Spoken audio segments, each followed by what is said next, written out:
Okay, अभी एक minute. So now we are starting with regulation 23 of SEBI LODR regulations. ठीक है, so related party का अब ये बचा लास्ट पार्ट। ठीक है, रेगुलेशन 23 जो है 23(1)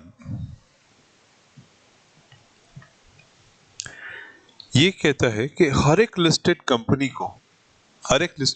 को अपनी एक रिलेटेड पार्टी ट्रांजैक्शन पॉलिसी बनानी होगी।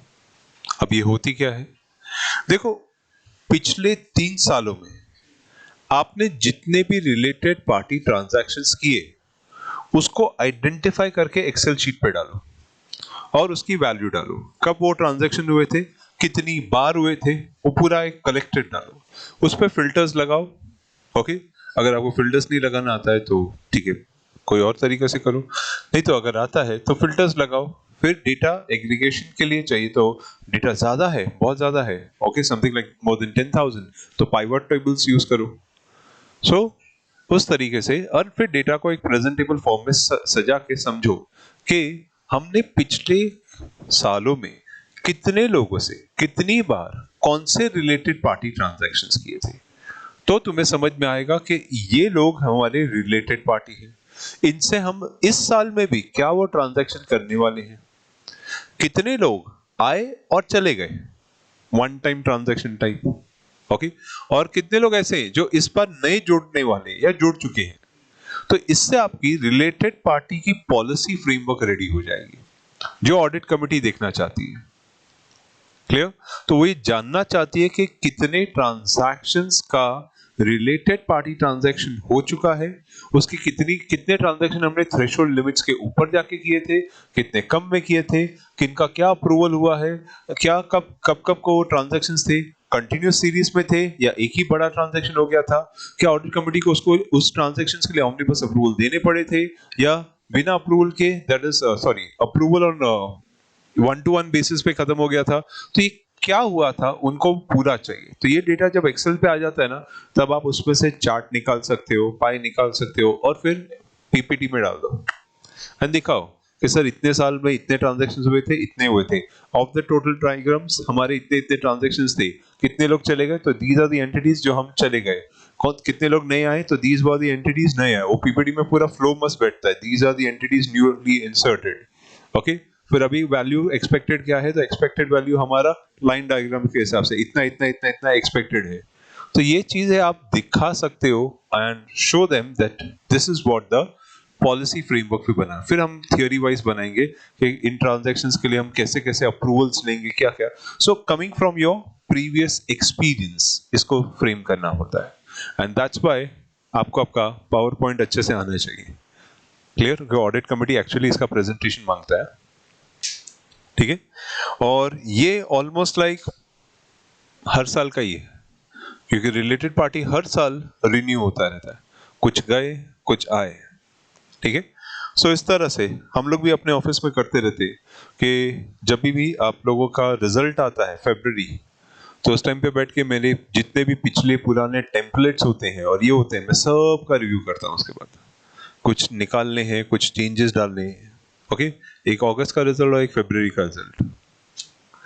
तो that gives me an opportunity to review my entire documentation, templates वगैरह, ऑफिस में बैठ के चेक करते रहने का। सो इट हेल्प्स के अपडेट करने का, क्योंकि कई बार आपको चीजें चेंज करनी रहती है, निकालना होता है, वो चेंज करना है। एटलीस्ट जो फाइल्स आर मॉनिटर, और कई बार पुरानी फाइल्स हो जाती है 10-10 साल पुरानी, निकाल दो, ठीक है। चलो, सो लेट्स सी रेगुलेशन 23 के हिसाब से क्या क्या चीज है। ये बोलता है कि लिस्टेड एंटिटी शैल करना क्या पड़ेगा, तो formulate a related party transaction policy, formulate a related party transaction policy, okay, then set a threshold,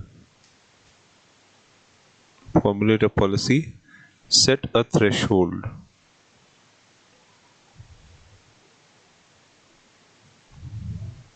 okay, which has to be approved by board of directors. Got it? इसलिए मैं बोला PPT सीख के रखना. And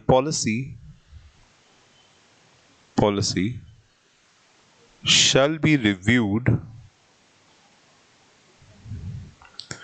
by board of directors. उन policy का review वगैरह board of directors करेंगे. कभी at least once in 3 years and updated accordingly. Clear? So ये 23(1) बोलता है कि हर एक रिलेटेड पार्टी ट्रांजैक्शंस का अप्रूवल इस तरीके से होगा. क्लियर?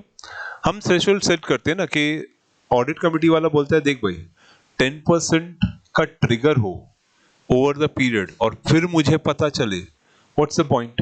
अप्रूवल तो पहले लिया जाता है, बाद में थोड़ी ना.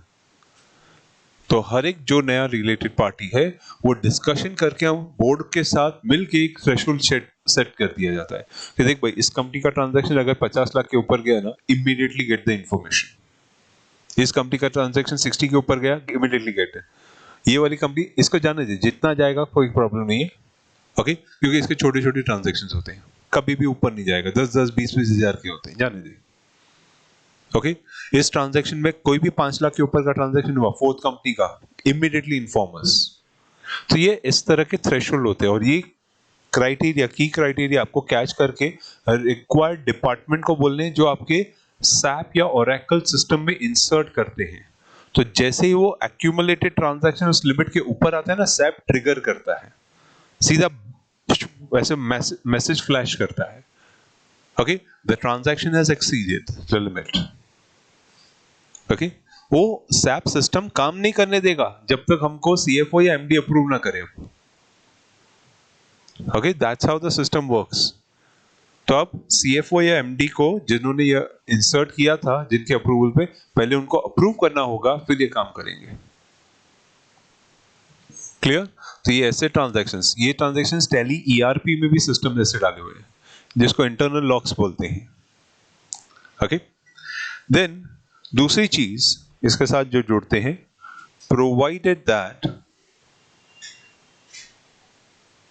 provided that he provided what? A transaction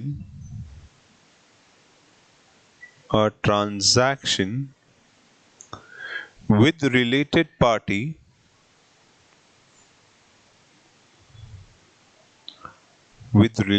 party shall be material. Okay, SEBI का मेन इंसिस्टेंस हमेशा इसी बात पे रहा है कि जब भी मटेरियल ट्रांजैक्शन है उसको पकड़ो. Now what is the material transaction? So SEBI बोलते हैं जैसे अपने कंपनी लॉ में पकड़ा था 10% के ऊपर वाला थ्रेशोल्ड, वही चीज है. So will be material if transaction or transactions to be entered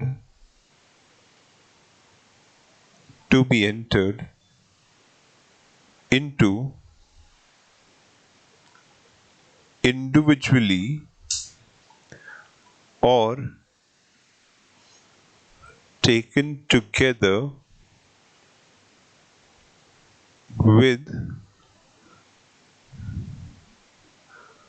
previous transactions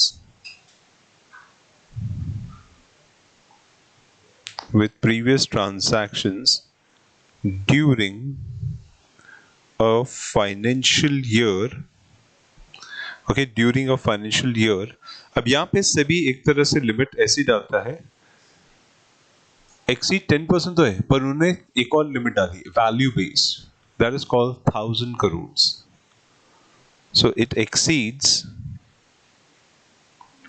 rupees 1000 crores or 10% of annual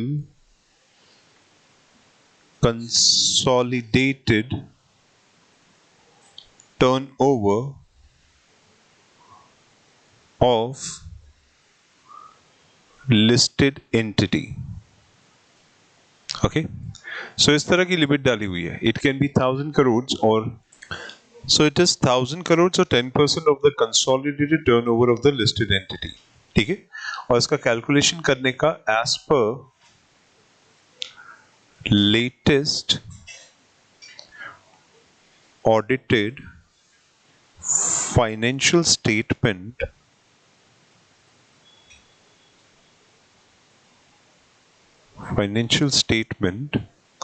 whichever is lower. Okay, ये काफी रिसेंट अमेंडमेंट में डाला गया था, समथिंग लाइक 9 नवंबर के पास. Added with effect from 9th of November 2021 amendment. ठीक है, fine. अभी हुआ क्या कि कंपनी लॉ में जितने भी रिलेटेड पार्टी ट्रांजैक्शंस आप देखते हो, उसमें सेबी ने एक चीज रियलाइज की जो नहीं है.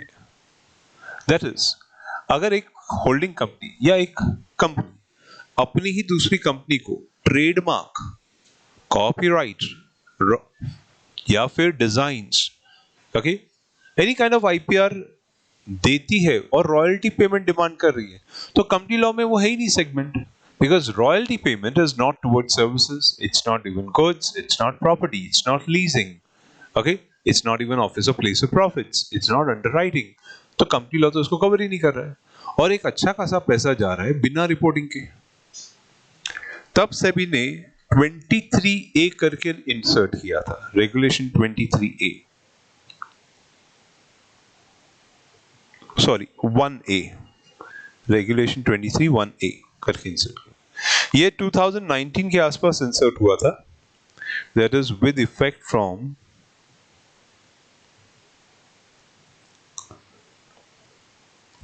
First of July 2019. सेबी ने बोला जितना भी आरपीटी है, related party transactions, is with respect to brand usage, is with respect to brand usage or royalty, okay, is with respect to brand usage or royalty, okay, it will be considered as material, it will be considered as material, okay, if it exceeds 5%, if it exceeds 5% of annual consolidated turnover of that listed entity, okay, of that listed entity. So if that exceeds 5% of the turnover of that listed entity, then it is so and so, as per latest audited FS, as per latest audited financial statement,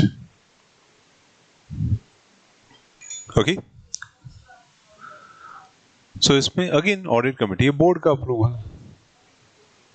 approve, yes. सो अगर exceed 5% करता है तो आपको required board approvals और जो भी वो threshold limits आ गया, OR वगैरह, 5 से कम होता है तो ठीक है, बोर्ड अप्रूवल इन ऑडिट कमेटी, ठीक है. फिर इसके साथ सेबी ने रेगुलेशन 23 सब रेगुलेशन 2, इसमें अब क्या बोला, यहां पे सेबी बोलता है जो भी रिलेटेड पार्टी ट्रांजैक्शन आप बनाते हो, लेकिन क्या साल वैसा ही चलता है जैसा सोचा जाता है? एग्जैक्टली नहीं. यहां पे तो दिन का भी भरोसा नहीं, ओके. सच्चाई तो ये है हम दिन के हिसाब से चलते, दिन हमारे हिसाब से नहीं चलता. That's why over the period reading so many books, I came to the point that time cannot be managed. So there's nothing called as time management. The only thing that can be managed is energy management. Your energies can be managed. Okay? तो आप ज्यादा energy कम कर रहे हो, खर्चा कर रहे हो, कम एनर्जी, वो that is up to you. So in that case regulation 23 क्या बोलता है कि ओवर द पीरियड अगर आपको मॉडिफिकेशंस करने पड़ गए, हमने तो बोर्ड को जोरदार ड्रामेटिक फॉर्म में बताया था, ये होगा ये होगा, ये पॉलिसी, बोर्ड ने बोला ये डाल दो ये डाल दो, ओके डाल दिया, और अब मालूम पड़ा कि चीजें बदल रही है, पॉलिसीज बदल रही है. Okay, so in that case आप मॉडिफिकेशन करोगे क्योंकि चीजें बदल रही है, तो we are flexible, we have to do modification. तो इस मॉडिफिकेशन के लिए आपको वापस से ऑडिट कमेटी के पास जाना होगा, क्योंकि कोई भी मॉडिफिकेशन बिना ऑडिट कमेटी के अप्रूवल के नहीं हो सकता.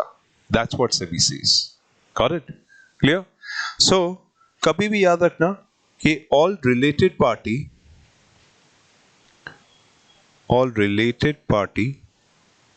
transactions and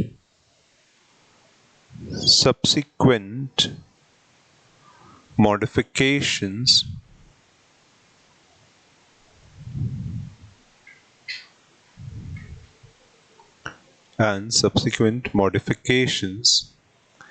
shall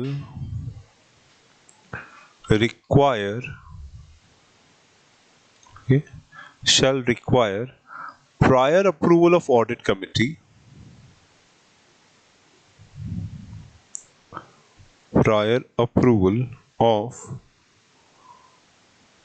committee, of listed entity. ठीक है?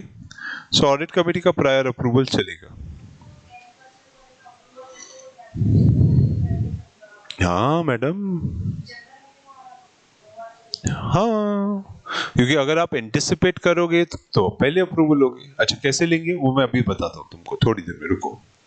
अब यहां पे हुआ ये कि एक और चीज आई, that was called first proviso.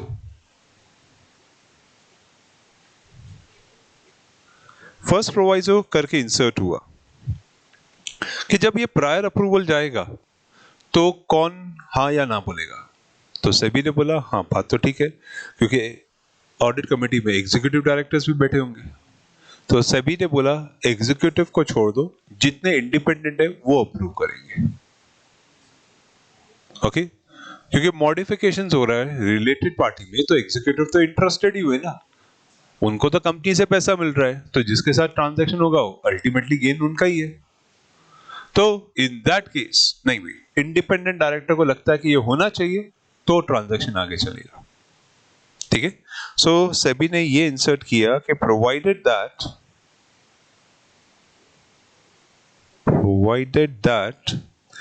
only those members of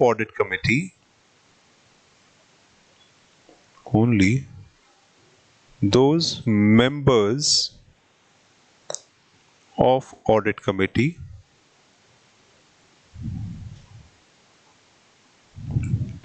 who are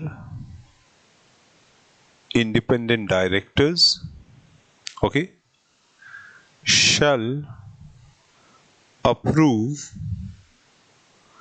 related party transactions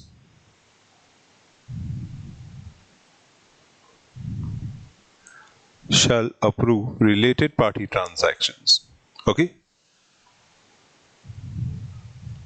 ठीक है? एंड सेकेंड प्रोवाइजो इंसर्ट किया, there was second proviso. इन्होंने बोला provided further that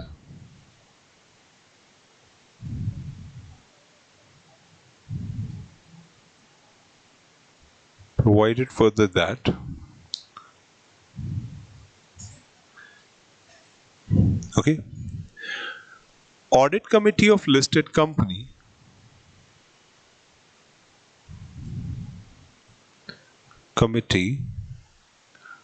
of listed entity shall define material informations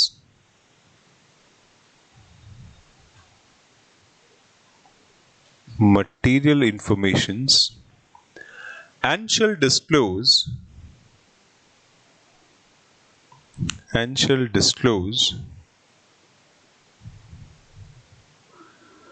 it as a part of policy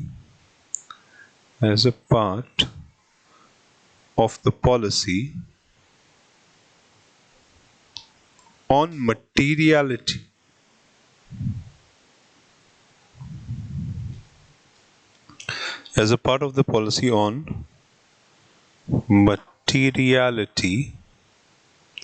of related party transactions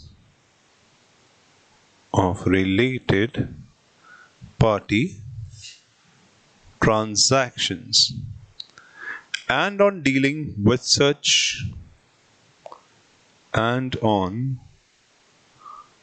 dealing with such related party transactions. Okay, so audit committee करेगी क्या? Audit committee define करेगी कौन सा transactions material है और उसके साथ कैसे डील करना है।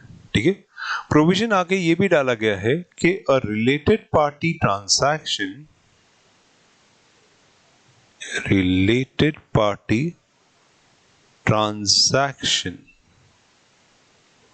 ओके। अब इसमें एक इंटरेस्टिंग एंगल उन्होंने डाला कि ट्रांजैक्शन कंडक्ट किया है हमारी सब्सिडरी ने, जिसमें हमारा कुछ लेना देना नहीं है। हमारा मतलब होल्डिंग कंपनी का या लिस्टेड एंटिटी का। तो I am a listed entity, transaction is done by my subsidiary और अपना कुछ लेना देना नहीं है। क्लियर? तो इसमें क्या करना पड़ेगा? क्या audit committee of listed company को अप्रूवल करना पड़ेगा? क्योंकि ट्रांजैक्शन तो अपनी सब्सिडरी ने किया है। तो एक तरह से देखा जाए तो हाँ, क्योंकि सब्सिडरी अपनी है। क्लियर? समझा? लेकिन अगर value of the transaction consolidated turnover का 10% से ज्यादा है तो ओके, तो इसका मतलब पापा है आपकी लिस्टेड कंपनी, आप उनके बच्चे, आपने कोई ट्रांजैक्शन किया which has a monetary implication on his bills, तो अगर वो 10% से ज्यादा है तो आपको पापा का अप्रूवल लेना पड़ेगा। Got the idea? ऐसा है जिसमें पापा का कोई रोल नहीं था। आप समझा? So to which subsidiary of listed entity is a party, but listed entity is not the party. Okay, so ये लाइन इंपॉर्टेंट थी कि but the listed entity is not the party. Okay, then it shall require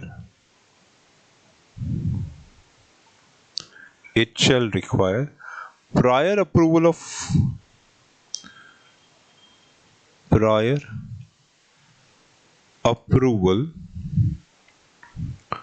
of audit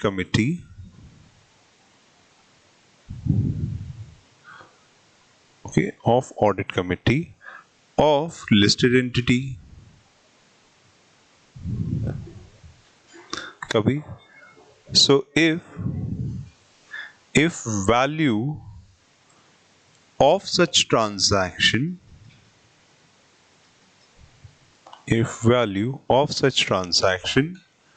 either individually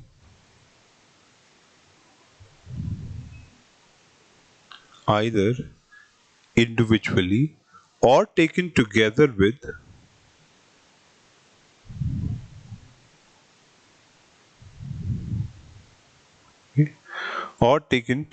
with previous transaction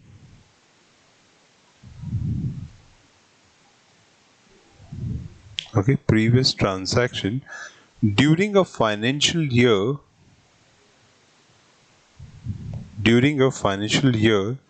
exceeds 10% of annual consolidated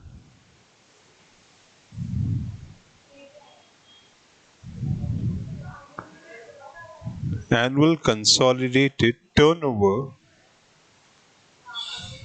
Okay, so exceeds 10% of annual consolidated turnover as per latest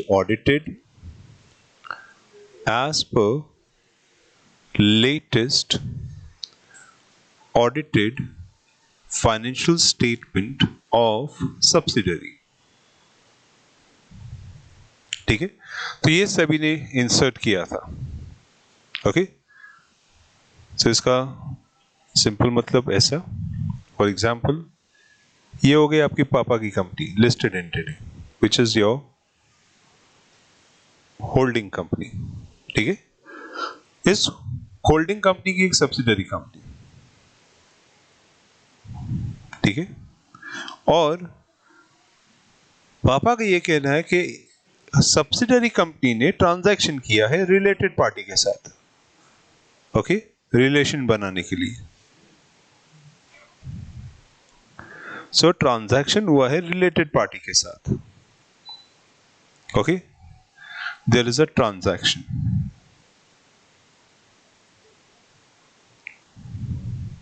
इस transaction की limit ऐसी है, if it is greater than 10% of consolidated.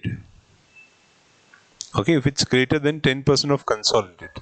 और इसमें important point ये है कि पापा की company that is listed entity is not a party.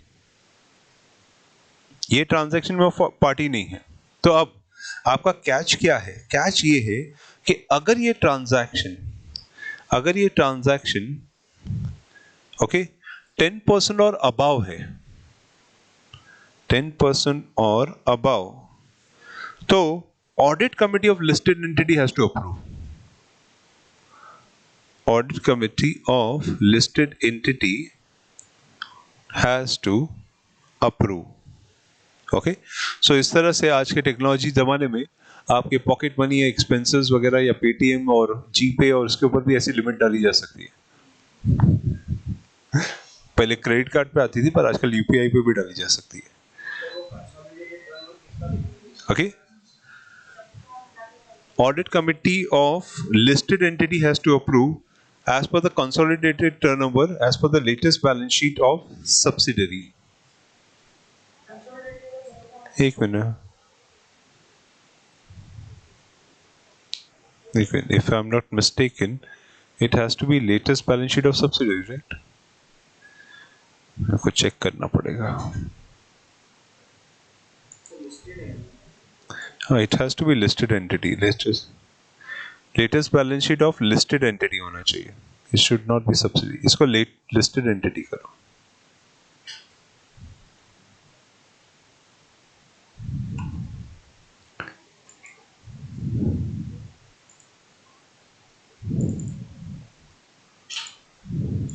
Hello बोलो.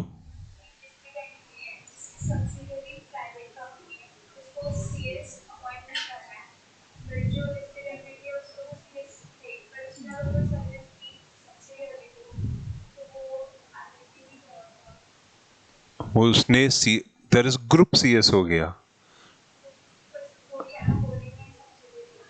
अच्छा, दो ही है तो ठीक है. उसने जो भी सर्विस देखो, प्राइवेट कंपनी को जो भी वो सर्विस देता है वो तो वैसे भी रिलेटेड पार्टी में हो जाएगा, क्योंकि एक ही सब्सिडरी है उसकी. प्राइवेट कंपनी को लिखता, लेकिन लिस्टेड को तो लगेगा. अभी मैंने बताया HDFC bank, HDFC life, related party transaction हर एक कंपनी को अपना इंडिविजुअली लगता है. प्राइवेट कंपनी भले एग्जेम्प्ट हो, लेकिन लिस्टेड तो एग्जेम्प्ट नहीं है ना, तो उसको तो लगेगा, तो वहां पे रिपोर्टिंग लगेगा. क्लियर?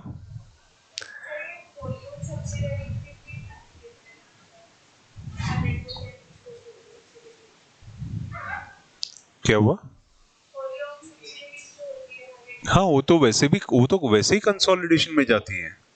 होली ओन सब्सिडरी का पूरा पार्ट कंसोलिडेशन 129 में जाता है, तो it is deemed age related. वो which no, मतलब हम लोग उसको सब्सिडरी भी नहीं बोलते, होल्डिंग कंपनी का आर्म, क्योंकि उससे जो भी ट्रांजैक्शन हुआ वो रिलेटेड ही है। ओके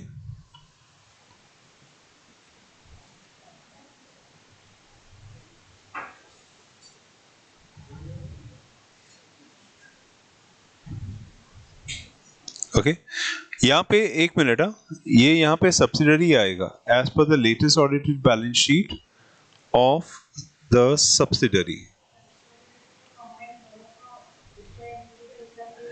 एक मिनट सुन तो सही।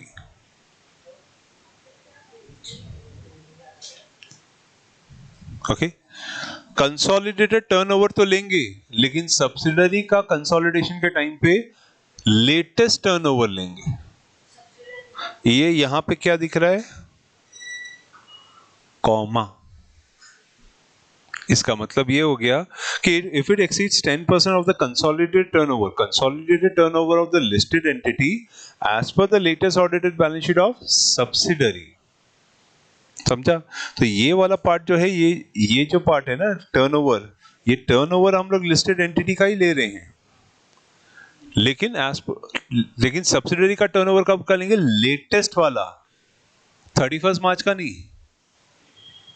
समझा? वो पॉइंट क्लियर किया है, as per the latest audited balance sheet of subsidiary. ठीक है, तो मैं क्या बता रहा था, हाँ, ऑडिट कमेटी का 10% के ऊपर गया है, और अगर बाय चांस ऑडिट कमेटी का अप टू 10% गया हो तो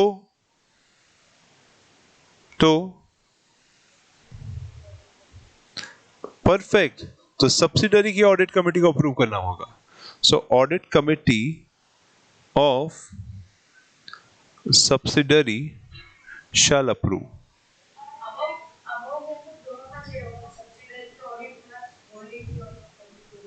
बिल्कुल। ओके, तो audit committee of listed has to approve plus audit committee of subsidiary shall also approve or has to approve।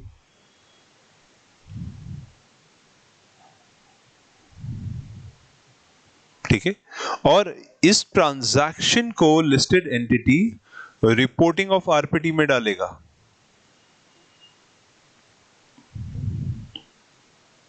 Related party transaction, तो रिलेटेड पार्टी ट्रांजैक्शन हुआ है, हाँ, किसके साथ हुआ है, किसने किया है, सब्सिडरी में। लिस्टेड एंटिटी उसका पार्टी नहीं था। थ्रेशोल्ड लिमिट है 10% ऑफ कंसोलिडेटेड। अब इस केस में ये देखना है कि अगर आपका ट्रांजैक्शन 10% से ऊपर गया तो सब्सिडरी तो अप्रूव करेगा ही, उसका ऑडिट कमेटी, लिस्टेड एंटिटी का भी ऑडिट कमेटी अप्रूव करेगा। और अगर वो अप टू 10% में गया या उससे कम था तो ओनली सब्सिडरी का ऑडिट कमेटी अप्रूव करेगा। एप्लीकेबल नहीं है तो नहीं है, तो बोर्ड अप्रूवल करता है। यस, क्योंकि बोर्ड तो एप्लीकेबल है। तो यहाँ पे बैलेंस में ना 2 पॉइंट दिए, एक 1 अप्रैल 23 के बाद से, और एक 3 पॉइंट दिए, उसमें लिस्टेड एंटिटी दिया है वहाँ पे, कंसोलिडेटेड टर्नओवर ऑफ लिस्टेड। 1 अप्रैल 23 के बाद से वहाँ पे वो सब्सिडरी बनी है। एग्जैक्टली, तो हम 1 अप्रैल 23 के बाद वाले ही बता रहे हैं। ओके, रिलेटेड पार्टी, एक minute, 10% of the consolidated turnover, whichever is applicable together with the previous transaction during the financial, exceeds 10% of the consolidated turnover as per the audited financial statement of consolidated turnover।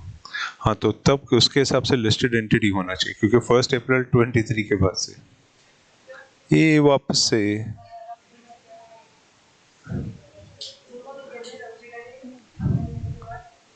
नहीं, यहाँ पे listed entity आएगा, क्योंकि he is correct. 1 अप्रैल 23 के बाद से financial statement को फिर वो सब्सिडरी से निकालना, दैट इज लिस्टेड एंटिटी की जगह पे सब्सिडरी यूज करना पड़ेगा। बराबर बराबर, ये चेंज करना इज करेक्ट। लिस्टेड एंटिटी, हाँ, ये फाइनल है, क्योंकि वो 1 अप्रैल 23 का आपको एप्लीकेबल ही नहीं है, वो तो दिसंबर 23 में एप्लीकेबल होगा। Okay,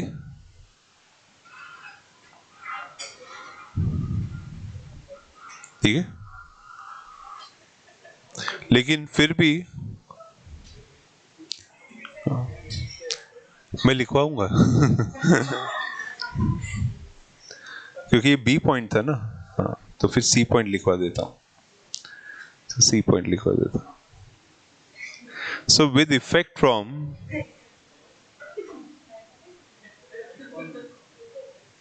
1st of April 2023, provision वैसा ही है कि a related party transaction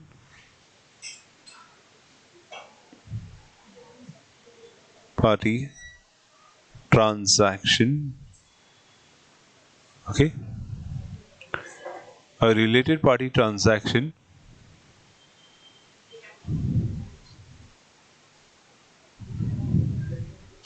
to which subsidiary of listed entity is a party. Okay, a related party transaction to which the subsidiary of the listed entity is a party, but listed entity is not a party. Okay, subsidiary is a party but listed entity is not a party. Okay, shall require prior approval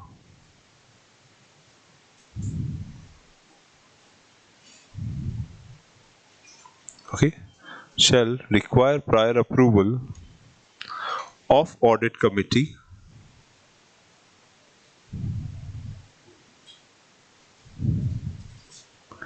of listed entity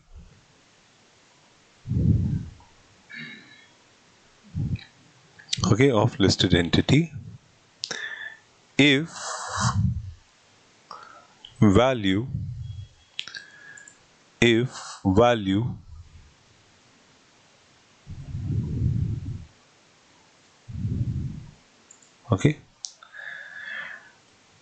of transaction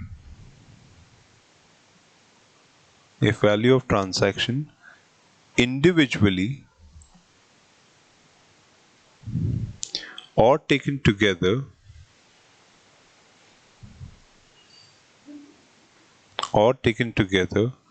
with previous transactions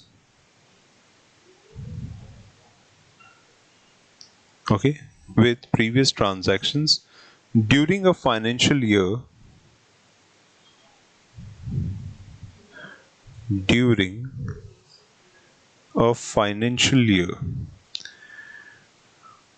exceeds 10% of during a financial year exceeds 10% of, अब यहां पे बहुत ही important word आ रहा है, exceeds 10% of, ये word important था, annual standalone turnover.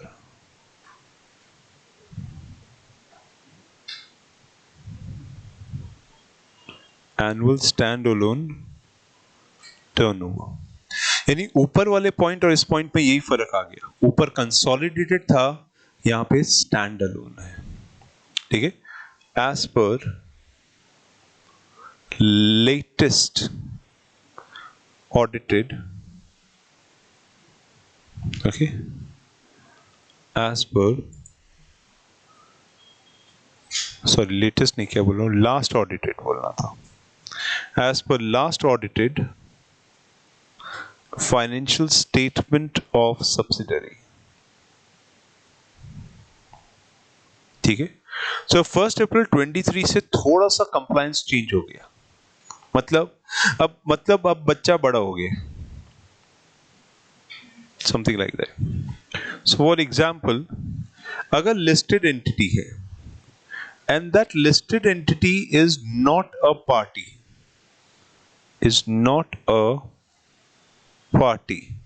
To any transaction. और इस ये जो ट्रांजैक्शन किया है वो प्योरली सब्सिडरी ने किया है, सब्सिडरी कंपनी ने, ठीक है। And the transaction with the related party, the transaction with the related party is greater than 10% of standalone this time. Standalone turnover. Okay? Standalone turnover. तो पॉइंट इज, क्या मुझे listed company की audit committee का approval चाहिए? क्योंकि transaction purely subsidiary का है। क्यों? अब तो बच्चा बड़ा हो गया, अपने आप पे कर सकता है ट्रांजैक्शन। एग्जैक्टली क्यों?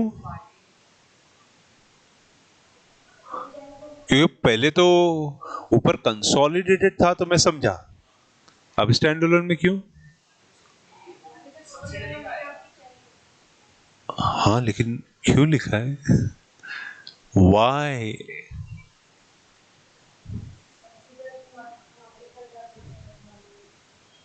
क्योंकि सब्सिडरी के स्टैंड अलोन ट्रांजैक्शन जो 10% से ऊपर है उसका बेनिफिट कहीं ना कहीं तो लिस्टेड को ही जा रहा है। The benefit part is going there. Significant ownership, SBO. Subsidiary का मतलब क्या हो गया कि सिग्निफिकेंट ओनर मैं ही हूं, तो benefit is coming to me, तो फिर ऑडिट कमेटी का अप्रूवल तो चाहिए। Clear?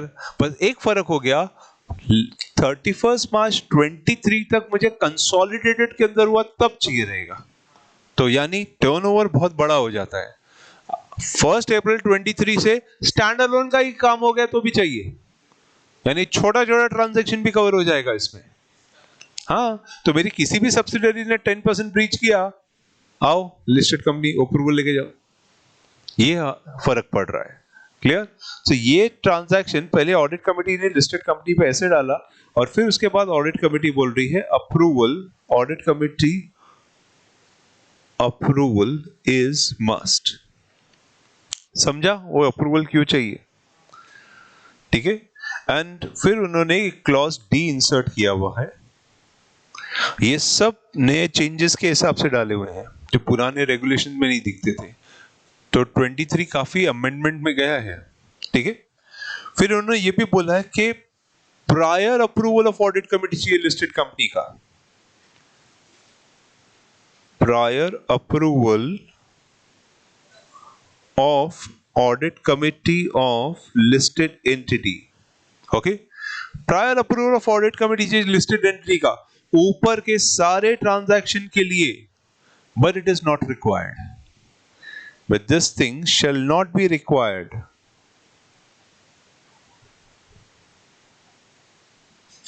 Okay, if this thing shall not be required, इसके लिए for a related party transaction to which listed entity is a party. For a related party transaction to which listed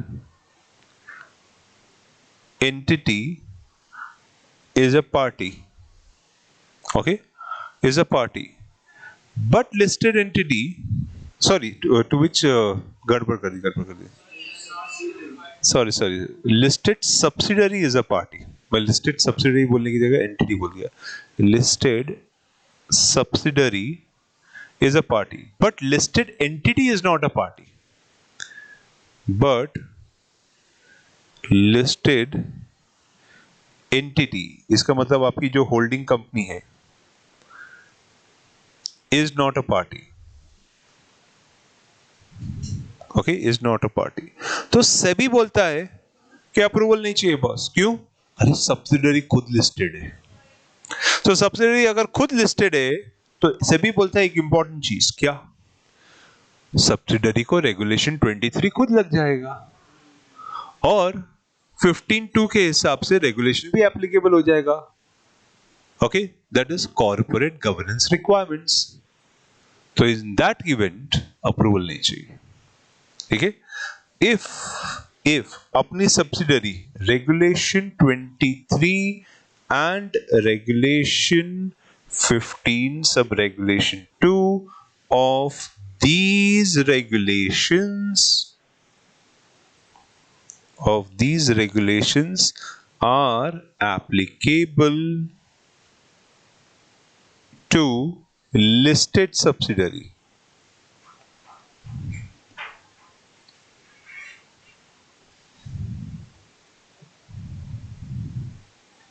okay तो उसको नहीं चाहिए। तो इसका मतलब ये देखो, रेगुलेशन 23 का मतलब हो गया जो अभी हम पढ़ रहे हैं, the present one where clause exempt subsidiary, the present one where any clause exempt subsidiary। तो इस चीज का समझना, अगर आपकी सब्सिडियरी को रेगुलेशन 23 नहीं लगता क्योंकि उसने से डेट लिस्टिंग ही की हो या फिर वो एसएमई लिस्टेड हो, ओके, फिर तो लिस्टेड एंटिटी को अप्रूवल करना पड़ेगा। लेकिन वो एक्चुअली लिस्टेड है boss, as if it's a listed entity, उसको रेगुलेशन 23 भी लग रहा है और 15(2) बोलते हैं कॉर्पोरेट गवर्नेंस लगना। 15(2) is where corporate governance applicable to listed entity, to listed entity or rather listed subsidiary।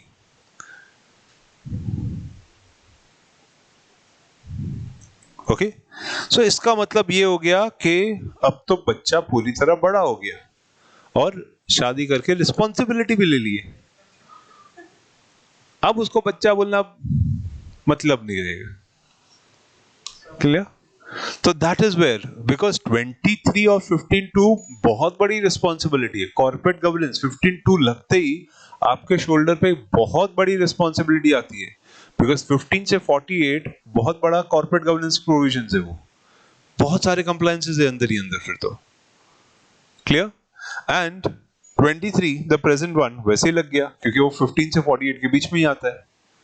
तो फिर उस सब्सिडियरी को सेबी बोलता है no requirement of obtaining again an approval. Why? अरे ऊपर ऑडिट कमेटी का अप्रूवल लेगा ना वापस, वो सब तो कर ही रहा है। ठीक है, चलो अब आता हूं इसके क्वेश्चन के ऊपर कि सर ऑडिट कमेटी का अप्रूवल पहले लेना पड़ता है, एग्जैक्टली वो कैसे, क्या, उसका रिप्लाई देता हूं। यहां पर रेगुलेशन 23 सब रेगुलेशन 3, यहां पे दो बातें उठ के आती हैं। क्या आपका ट्रांजैक्शन फोर्सिएबल है, फोर्सिएबल रिलेटेड पार्टी ट्रांजैक्शन है, या फिर आपका ट्रांजैक्शन अनफोर्सिएबल रिलेटेड पार्टी ट्रांजैक्शन है। Okay, so which kind of transaction is this? ठीक है, वो चेक करना होता है। अगर आपका ट्रांजैक्शन फोर्सिएबल ट्रांजैक्शंस में आता है तो क्या, और नहीं आता तो क्या, और इसका इंप्लीकेशन तो क्या। Let's see, provision wise the details, अगर फोर्सिएबल है तो details are available, the details are available as to firstly name of related party, name of related party, okay, second nature of transaction, nature of transaction, third period of transaction, period of transaction, fourth maximum amount,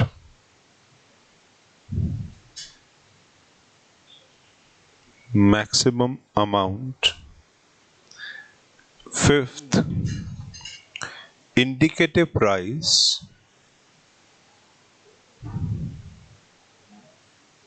या फिर contract price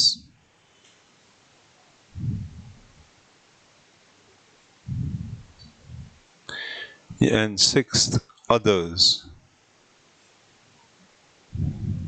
Okay, so in that case, ऐसे situation में audit committee can give omnibus approvals. Audit committee, example से बाद में समझाता हूं, but audit committee can give omnibus approval.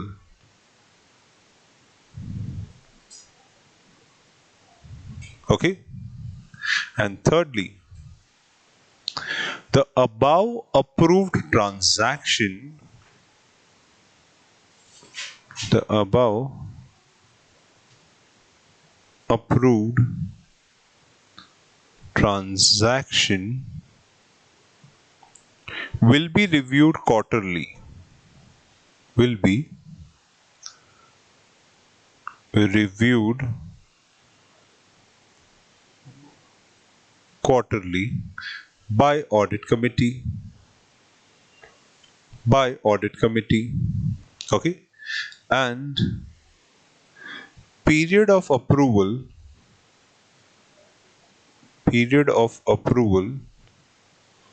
does not exceed 1 year, does not exceed 1 year. Okay,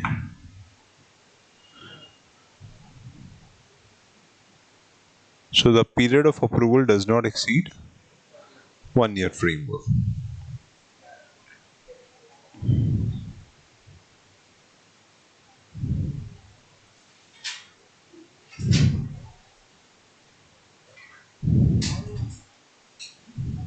Okay, लिख लिया?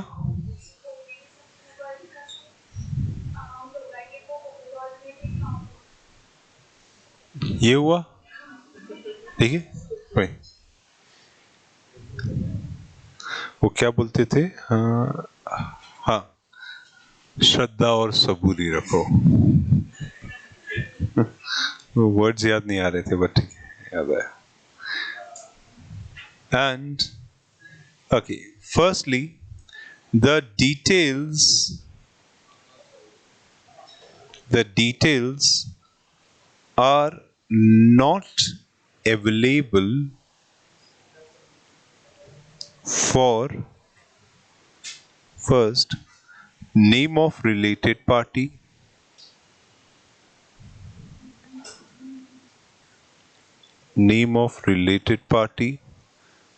or nature of transaction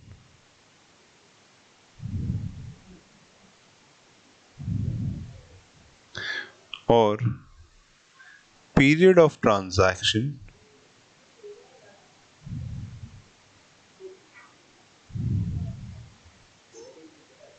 or amount of transaction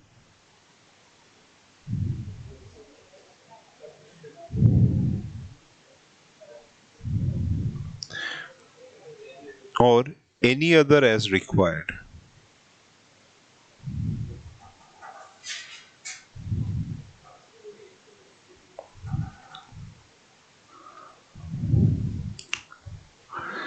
And यहाँ पे audit committee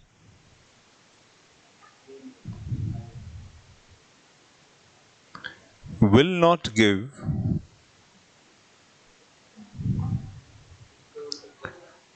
omnibus approval. Okay, will not give omnibus approval. And every transaction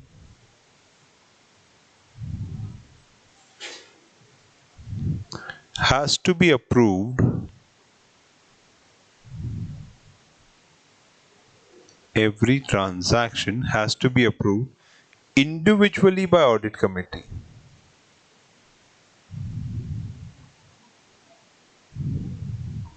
Okay, and value of approval cannot exceed rupees 1 crore. Cannot exceed rupees 1 crore per transaction. Okay, and validity is till its completion or as audit committee decides.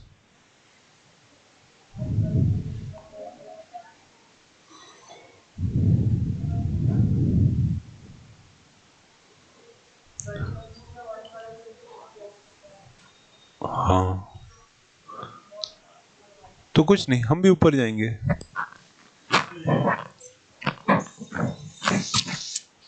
चलो, ये हो गया लिख के पहले।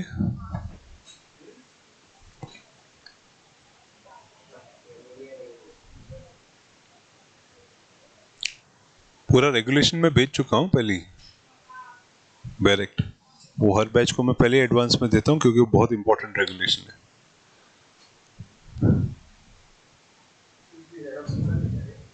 हाँ, निकालो।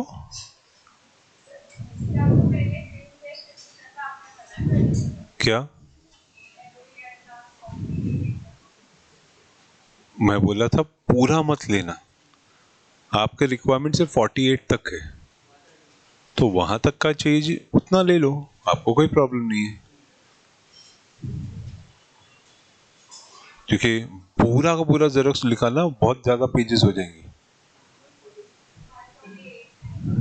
हाँ, तो अगर आपको सस्ते में पड़ रहा है तो पूरा निकाल दो।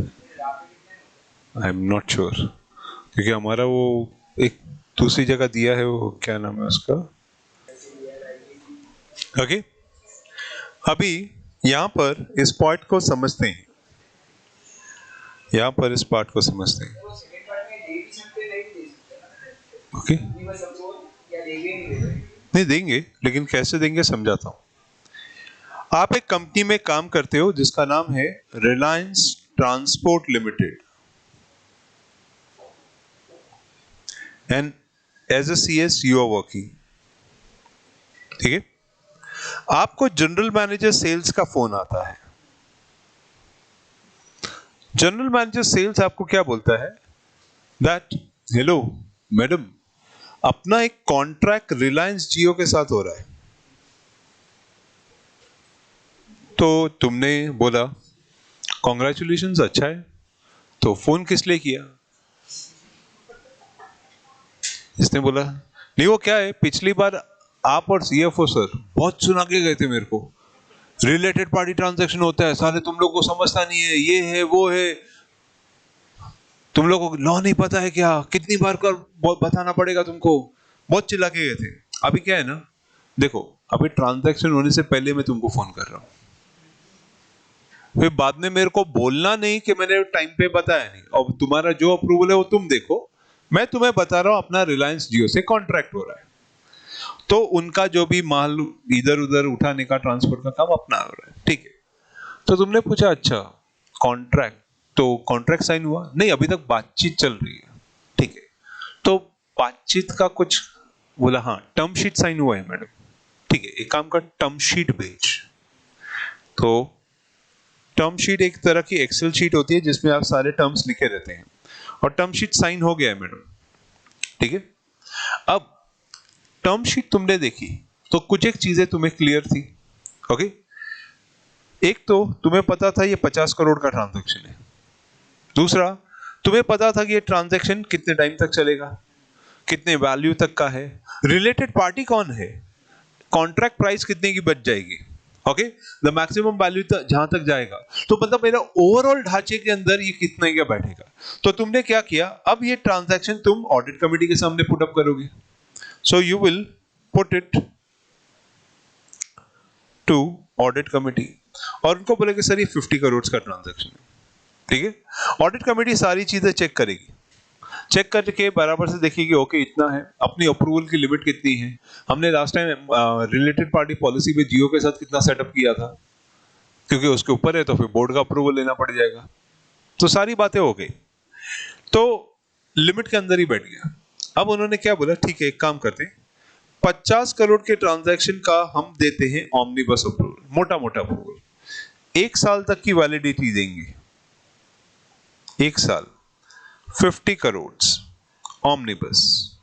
अब ऑमनिबस अप्रूवल अगर मिल गया, इसका मतलब आज 13 दिसंबर 2022 से लेके 12 दिसंबर 2023 तक ये ट्रांजैक्शन जब जब जितना भी होगा होने दो, बार बार ऑडिट कमेटी के सामने आने की जरूरत तक नहीं है। हाँ, लेकिन एक चीज ऑडिट कमेटी करेगी, ऑडिट कमेटी ये ट्रांजैक्शन की डिटेल्स आपसे क्वार्टरली रिव्यू में मांगेगी कि पिछले क्वार्टर में कितना ट्रांजैक्शन हो गया, हमने 50 का अप्रूवल दिया, पूरा 50 एग्जॉस्ट हो गया क्या? क्योंकि देखो ट्रक जाएगा आएगा, इनवॉइस रेज होता जाएगा, तो पूरा 50 एग्जॉस्ट होने में टाइम लगेगा। ऑडिट कमेटी के अप्रूवल 1 साल से ज्यादा नहीं होता। तो तुमने उठा के ये डेट्स जो है इसको पकड़ा दी जनरल मैनेजर को, देख बॉस कॉन्ट्रैक्ट जो भी हो रहा है याद रखना इस तारीख के बाद नहीं, अगर वापस से एक ट्रांजैक्शन करना है तो मुझे पता, मैं वापस अप्रूवल करवा दूंगा। ठीक है, यही चीज तुम्हें हर साल करनी होती है कि कौन सा ट्रांजैक्शन पिछले वाला हुआ था, कौन सा अभी भी चल रहा है, कौन सा खत्म हो गया है और कौन सा नया आ रहा है। तुम्हें कैसे मालूम पड़ता है? इन्हीं लोगों के डिपार्टमेंट से। डिपार्टमेंट में तुम्हें सबको बता के रखना है कि अगर आप किसी भी रिलायंस एंटिटी या इन सब से ट्रांजैक्शन कर रहे हो तो पहले मुझे बताओ। अगर वो ट्रांजैक्शन रिलेटेड पार्टी नहीं है तो जाने दूंगा, अगर है तो मुझे अप्रूवल लेना पड़ जाएगा। आप समझा प्रायर अप्रूवल कैसे मिलता है? ठीक है, दूसरी चीज यहां पे ये ट्रांजैक्शन का अप्रूवल करके उसको बता दिया, कॉन्ट्रैक्ट में 1 साल के लिए जो अप्रूवल लिमिट डालनी थी वो भी डलवा दी। क्लियर? ठीक है, अब एक और पार्ट लेते हैं। आप रिलायंस ट्रांसपोर्ट के सीएसओ, रिलायंस ट्रांसपोर्ट लिमिटेड, इसके सीएसओ, ठीक है, जनरल मैनेजर सेल्स का फोन आया, ओके, एंड ही सेज, और मैडम कैसी हो? सो ये लाइक हाँ फाइन, बोलो क्या चल रहा है? पिछला वाला अप्रूवल अच्छे से हो गया? बोले हाँ मैडम वो तो काम बहुत अच्छा चल रहा है। सो अभी कुछ नया प्लानिंग चल रही है। बोले क्या? एक्चुअली अपनी एक कंपनी है Reliance jewellery limited, Reliance jewellery limited, madam इसके साथ अपना कॉन्ट्रैक्ट होने का चांस बन रहा है। एंड यू आर लाइक वाह अच्छी बात है, प्रोग्रेस कर रहे हो, पर ज्वेलरी में बिजनेस होगा क्या? बोले मैडम वही तो देखने का है अपने को। अभी देखो क्या है कि ये जो ज्वेलरी वाले जो अपना ज्वेलरी बिजनेस करते हैं या ये जो सारा जो ट्रांजैक्शन करते हैं ये वो सिलेक्टिव ट्रेडर्स के थ्रू ही करवाते हैं मैडम। तो ये ऐसा बिजनेस अपने को मिले, हम लोग ने इंसिस्ट किया है, उसके मैनेजर सेल्स से जाके बातचीत की है मैंने, मैं उसको बोला 1-2 बार ट्राई करके तो देख, अपनी कंपनी है, घर की कंपनी है, क्योंकि उनके हिसाब से बिजनेस तो एग्रीगेटेड अप्रूव्ड बीआई स्टैंडर्ड वाली कंपनी से ही होता है। वो गोल्ड ब्लॉक्स जो भिजवाते हैं वो किसी ब्यूलियन वगैरह वो ऐसे किसी से नहीं भिजवाते। तो हमने अपना नाम रजिस्ट्रेशन में डाल दिया है कि हमारे थ्रू भी भिजवाओ। तो उसको समझा है कि भाई 1-2 टाइम ट्राई करके देख, अगर सक्सेस, ज्यादा नहीं तो छोटे वैल्यू का एक आध कोई सक्सेस रेट आया, अच्छा लगा तो कंटिन्यू करेंगे। बोला बात तो ठीक है। सो क्या हुआ है फिर? बोले मैडम एक्चुअली क्या है, अभी एमओयू बना है लेकिन एमओयू परफॉर्मेंस बेस पे है, अगर हम परफॉर्मेंस कर पाए तो कुछ मिलेगा, नहीं तो कुछ नहीं मिलेगा। तो मतलब कितने का एमओयू है? मतलब वैल्यू तो कुछ नहीं है, वो काम देगा तो पता चलेगा, मतलब हमारे हाथ में कुछ नहीं है, कब देगा वो भी मालूम नहीं है। तो इसका मतलब अभी हम ऐसे सिचुएशन में है जिसमें हमें रिलेटेड पार्टी का नाम पता है लेकिन ट्रांजैक्शन का नेचर नहीं मालूम, पीरियड नहीं मालूम, कितने का देगा, और जो ऑडिट कमेटी के सामने मैं पुटअप करूं वो मुझे कुछ नहीं मालूम है। बस इतना मालूम है कि रिलायंस ज्वेलरी का ट्रांजैक्शन हो रहा है। तो वो जनरल मैनेजर बोल रहा है मैडम देखो आपको जो भी अप्रूवल करवाने का आप करवा के लो, मैं कोशिश करूंगा ट्रांजैक्शन की, मतलब ट्रांजैक्शन अभी भी कोशिश पे बैठा हुआ है, there is a chance that it may happen. Okay, in that case आपके पास अब और कोई चारा तो था नहीं, तो you went to audit committee, audit committee के अप्रूवल के लिए। ओके, ऑडिट कमिटी बोला क्या ट्रांजैक्शन है? सर ट्रांजैक्शन तो ऐसा ऐसा है और एमओयू रे की जेरोक्स कॉपी ये रही आपके सामने, लेकिन प्रॉब्लम क्या है, इसमें कोई वैल्यू वगैरह कुछ लिखा नहीं है, मतलब एज एंड व्हेन जब ऑर्डर आया तब ट्रांजैक्शन एग्जीक्यूट होगा। ऑडिट कमेटी क्या बोलता है, देख बॉस जनरल मैनेजर को बता दे 1 करोड़ तक का मैं अप्रूवल देता हूं, I give you a limit, 1 crore तक का मैं अप्रूवल देता हूं। ओके, कोई ऑमनिबस अप्रूवल नहीं मिलेगा, कोई ऑमनिबस अप्रूवल नहीं मिलेगा क्योंकि मेरे पास डिटेल ही नहीं है, तो मैं ऑमनिबस किसका दूं? प्लस ट्रांजैक्शन कभी भी हुआ, लेट्स सपोज अगर ट्रांजैक्शन ओके, लेट्स सपोज 26 दिसंबर 22 को हुआ, it happened, actually happened. Okay, और वो 15 लाख रुपए का हुआ, एक छोटा सा ट्रांजैक्शन उसने भेजा, एक काम करो 15 लाख का गोल्ड वगैरह लेके जाओ, तो उनको बोल देना अप्रूवल इतना ही था, transaction over, approval over. Approval इतना ही था कि ट्रांजैक्शन अगर कंप्लीटेड हुआ, अप्रूवल ओवर हो गया। ओके, उसको बोल आगे का और ट्रांजैक्शन करना है, एक काम कर टर्म शीट साइन कर, ऑमनिबस ले ले, कॉन्ट्रैक्ट साइन कर, ऑमनिबस ले ले। एग्जैक्टली, ये प्रायरी लेने का है, ये लिखा है ना कि every transaction has to be approved individually, हर एक ट्रांजैक्शन एक एक करके अप्रूव किया जाएगा, क्योंकि इसमें ऑमनिबस देने का चांस ही नहीं है। यहां पे वैल्यू 1 करोड़ से ज्यादा नहीं हो सकती, and the validity is only till the completion of the transaction और ऑडिट कमिटी डिसाइड्स, बात खत्म, इसके ऊपर कुछ नहीं। अगर वो बोलता है कि एक और ऐसा करने का है, तो वापस से सीएस को जाना पड़ेगा कि सर वो जियो वाला बोल रहा है, ज्वेलरी वाला, एक और ऐसा करके देखते हैं, अगर भरोसा आया तो मैं आगे देता हूं काम। ठीक है, कई बार हमको 3-4 बार ऐसे करना पड़ता है, तो मुझे बार बार ऑडिट कमेटी के पास लेके जाना पड़ता है। अब ऑडिट कमेटी हर बार तो थोड़ी ना बैठती है, तो मुझे ऑडिट कमेटी के चेयरमैन को अप्रोच करना पड़ता है, और फिर सिंपल गूगल मीटिंग वैसे ही करवानी पड़ती है, तो चेयरमैन को अप्रोच करना पड़ता है, गूगल मीट के थ्रू हमारी मीटिंग होती है, या जूम के थ्रू, जैसे भी करना हो, सो उसके थ्रू मीटिंग होती है, और उसमें उनको पूरा ट्रांजैक्शन समझा देते हैं। अब वो अपने को ट्रांजैक्शन का अप्रूवल दे दे, काम हो गया। समझा? समझा? ये है एक चीज कि जब तुम्हें ट्रांजैक्शन के बारे में पता है, इट्स फोर्सिएबल, लेकिन जब नहीं पता है, इट्स अनफोर्सिएबल।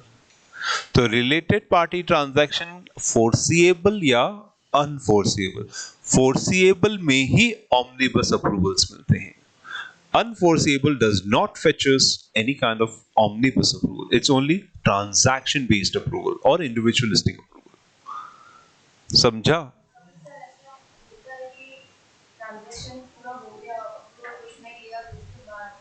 हाँ, वो चलता है।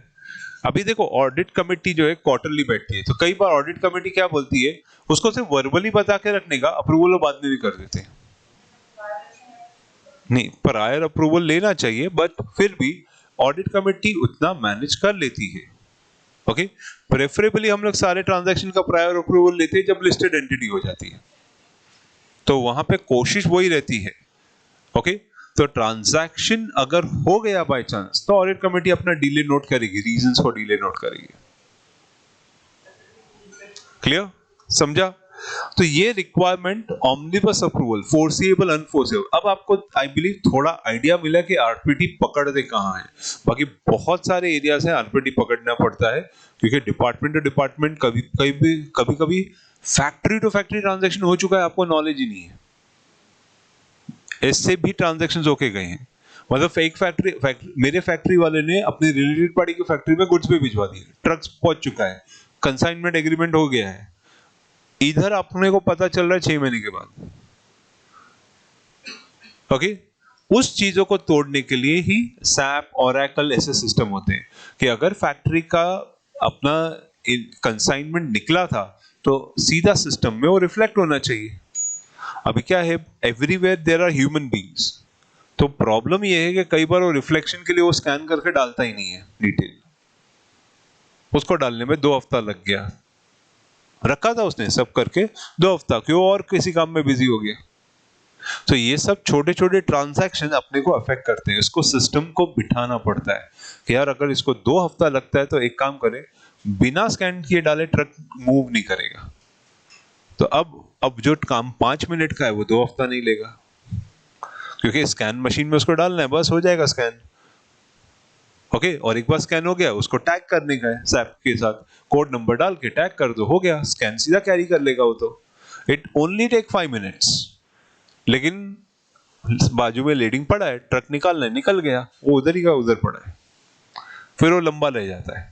ओके, क्योंकि कई बार ऐसे भी हम लोगों ने ऑडिट के टाइम पे देखा है 2-2 महीने तक रिपोर्टिंग नहीं हुई है, माल चला गया है। एक की तो एलसी क्लियर भी हो गई है। हाँ डालते हैं, मतलब वो डिपेंड करता है कि किस नेचर का क्या हुआ था। एक ट्रांजैक्शन हमने देखा, एक्सपोर्ट हो चुका है, एक्सपोर्ट का एलसी रेज हुआ, एलसी का पेमेंट भी हो गया, और ट्रांजैक्शन का नोटिंग ही नहीं, एलसी के सारे पेपर्स रेडी पड़े हैं ऐसे कैसे। ऑडिटर ने पूछा ये चल क्या रहा है, फिर सिस्टम ठीक करवाना पड़ेगा, क्योंकि एलसी रेज ही नहीं होनी चाहिए थी बिना उसके।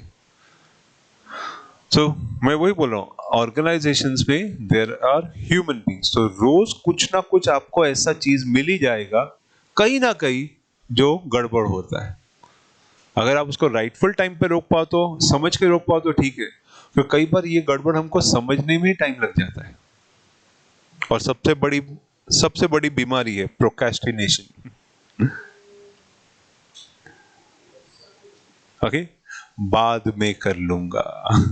ये बहुत बड़ी बीमारी है, कॉर्पोरेट्स में तो सच में बहुत बड़ी बीमारी है।